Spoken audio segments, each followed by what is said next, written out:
மெரினா கடற்கரையில் கடைகளுக்கு கட்டுப்பாடு விதிக்கப்பட்டிருக்கிறது. உயர்நீதிமன்றம் இந்த கட்டுப்பாட்டை விதித்திருக்கிறது. கடைகளின் எண்ணிக்கையை குறைத்து புதிய திட்டத்தை தாக்கல் செய்ய மாநகராட்சிக்கு அவகாசம் வழங்கப்பட்டிருக்கிறது. மெரினா கடற்கரையில் கடைகளை முறைப்படுத்துவது தொடர்பான வழக்கின் விசாரணை ஜனவரி 8ஆம் தேதிக்கு இந்த நிலையில் ஒத்திவைக்கப்பட்டிருக்கிறது. மெரினா கடற்கரையில் கடைகளுக்கு கட்டுப்பாடு விதித்து உத்தரவு பிறப்பிக்கப்பட்டிருக்கிறது. மெரினா கடற்கரையில் வேறு எந்த கடைகளும் அமைக்கக்கூடாது என சென்னை உயர்நீதிமன்றம் உத்தரவினை பிறப்பித்திருக்கிறது.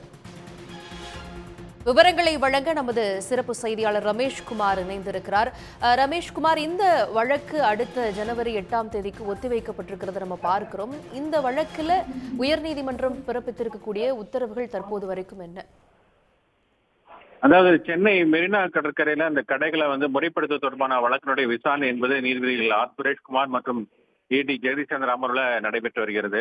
இந்த நிலையில தான் இந்த மெரினா கடற்கரை டிசம்பர் 22ஆம் தேதி நீதிபதிகள் நேரில் ஆய்வு செய்தார்கள். உடன் மாவட்ட உள்ளிட்ட அரசுத்துறை அதிகாரிகளும் பங்கேற்றிருந்தார்கள். இந்த வழக்கு இன்றைக்கு மீண்டும் விசாரணைக்கு வந்தாவது உலகிலேயே இரண்டாவது நீளமான கடற்கரையான மெரினா கடற்கரையில ஒரு பகுதி நீலக்குடி சான்று பகுதி என அறிவிக்கப்பட்டுள்ளதாகவும் மேலும் 2 பகுதிகளை நீலக்குடி சான்று பகுதியாக அறிவிப்புக்கான நடவடிக்கை எடுக்கப்பட்டுள்ளதாக நீதிபதிகள் தெரிவித்தார்கள். இது தவிர அந்த தலைவர்களுடைய நினைவிடங்கள் அமைந்துள்ள பகுதியினுடைய பின்புறம் உள்ள பகுதியும் நீலக்குடி சான்று பெற்ற பகுதியை அறிவிக்க நடவடிக்கை எடுக்க வேண்டும் என உத்தரவிட்ட நீதிபதிகள் அந்த நீலக்குடி சான்று பெற்ற பகுதிகளாக அறிவிக்கப்படும் பகுதியில் எந்த கடைகளை அமைக்கக்கூடாது எனவும் உத்தரவிட்டிருக்கிறார்கள். அதே போல அந்த உழைப்பாளர் சிலையின் பின்புறம் அமைந்துள்ள அந்த நிரந்தர கடைகள் அமைக்கப்பட்டதை சுட்டிக்காட்டிய அவர்கள் அவற்றை அகற்ற வேண்டும் எனவும் கூறியிருக்கிறார்கள். உலகில வேற எந்த கடற்கரையிலும் இவ்வளவு கடைகள் இல்லை என்றும் சாலையில் இருந்து கடலின் அழகை ரசிக்க முடியாத அளவுக்கு கடைகள் மறைப்பதனால தற்போது 1417 கடைகள் அமைப்பது என்ற திட்டத்தை மறு ஆய்வு செய்து அந்த கடைகளுடைய எண்ணிக்கையை கணிசமாக குறைக்க வேண்டும் என்று மாநகராட்சிக்கு நீதிபதிகள் அறிவுறுத்தியிருக்கிறார்கள்.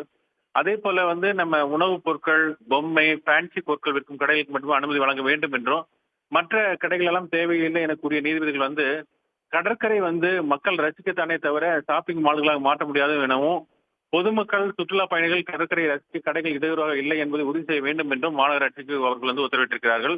அந்த கடைகளுடைய எண்ணிக்கை குறைத்து புதிய திட்டத்தை தாக்கல் செய்ய மாநகராட்சிக்கு அவகாசம் வழங்கியுள்ள நீதிபதிகள் விசாரணை 8ஆம் தேதிக்கு ஒத்திவைத்திருக்கிறார்கள். நிச்சயமாக விவரங்களுக்கு நன்றி ரமேஷ்குமார்.